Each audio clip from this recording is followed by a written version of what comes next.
क्या आपके call centre में भी कभी ऐसा होता है कि अचानक कॉल्स नॉट आंसर रेशियो बढ़ जाता है, वेट टाइम इंक्रीज हो जाता है और कस्टमर कंप्लेंट्स आने लगती है, जबकि सिस्टम सही है, आईवेयर सही है, राउटिंग सही है और सीआरएम वर्किंग है। जब आप थोड़ा डीप चेक करते हैं तो पता चलता है कि कुछ एजेंट्स ब्रेक पर थे, लेकिन सिस्टम में ब्रेक प्रॉपर्ली मैनेज नहीं था। कॉल्स उनके पास जा रही थी, वो आंसर नहीं कर पा रहे थे और रिजल्ट मिस कॉल बढ़ रही थी, क्यू लंबी हो गई थी और कस्टमर एक्सपीरियंस इम्पैक्ट हो गया। यानी प्रॉब्लम सिस्टम में नहीं बल्कि अनमैनेज ब्रेक प्रोसेस में है। तो सॉल्यूशन क्या है? ब्रेक रोकना नहीं, क्योंकि ब्रेक एक एजेंट को चाहिए। सॉल्यूशन है ब्रेक को सिस्टम ड्रिवन और मेजरेबल बनाना, और यही काम करता है टीम ब्रेक मॉड्यूल।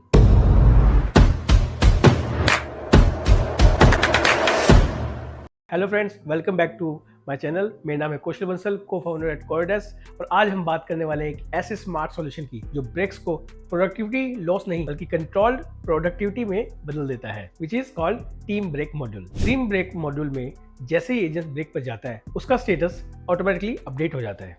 अगर एजेंट ब्रेक पर है तो सिस्टम उस एजेंट को कॉल राउट ही नहीं करेगा, कॉल सिर्फ अवेलेबल एजेंट्स को जाएगी। इससे अननेसेसरी मिस कॉल रुकती है, वेट टाइम कंट्रोल में रहता है और कस्टमर एक्सपीरियंस स्मूथ रहता है। और अगर एजेंट ब्रेक पर नहीं है तो एक्सपेक्टेशंस क्लियर है, कॉल्स पिक होनी चाहिए।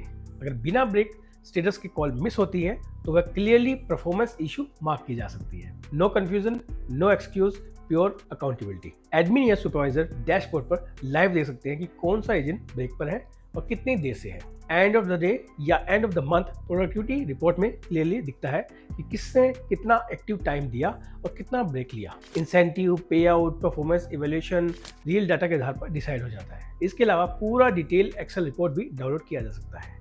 इसमें agent wise log in time, log out time, total active time, सभी ब्रेक का ड्यूरेशन और कंप्लीट एनालिसिस शामिल होता है। इसे एचआर, ऑपरेशन और मैनेजमेंट टीम परफॉर्मेंस इवैल्यूएट और इंसेंटिव प्लानिंग डाटा ड्रिवन तरीके से कर सकते हैं। अब इसके डायरेक्ट बिजनेस बेनिफिट को समझिए। पीक आवर में कवरेज स्टेबल रहती है, calls not answer ratio reduce हो जाता है, वेट टाइम कंट्रोल में रहता है, कस्टमर एक्सपीरियंस इंप्रूव होता है, रेवेन्यू लॉस कम होता है। इन शॉर्ट, मिस्ड कॉल कम is equal to lost leads कम। Next is agent productivity visible हो जाती है, परफॉर्मेंस इशू क्लियरली डिफाइन होते हैं, इंसेंटिव डेटाबेस हो सकते हैं। यानी टीम ब्रेक मॉड्यूल सिर्फ ब्रेक मैनेज नहीं करता, ये प्रोडक्टिविटी, अकाउंटेबिलिटी, रेवेन्यू प्रोडक्शन और कस्टमर एक्सपीरियंस चारों को बैलेंस करता है। ब्रेक लाउड है लेकिन सिस्टम के साथ, यही है कंट्रोल प्रोडक्टिविटी। अगर आप चाहते हैं कि मैं नेक्स्ट वीडियो में लाइव डैशबोर्ड के साथ दिखाऊं कि टीम ब्रेक मॉड्यूल स्टेप्स कैसे करें स्टेप बाय स्टेप, तो कमेंट में लिखे ब्रेक मॉड्यूल डेमो। अगर वीडियो वैल्यूएबल लगी हो तो लाइक कीजिए, शेयर कीजिए और कोडेस्क चैनल को सब्सक्राइब करना मत भूलिएगा। Till then, keep growing, keep optimising. Thank you.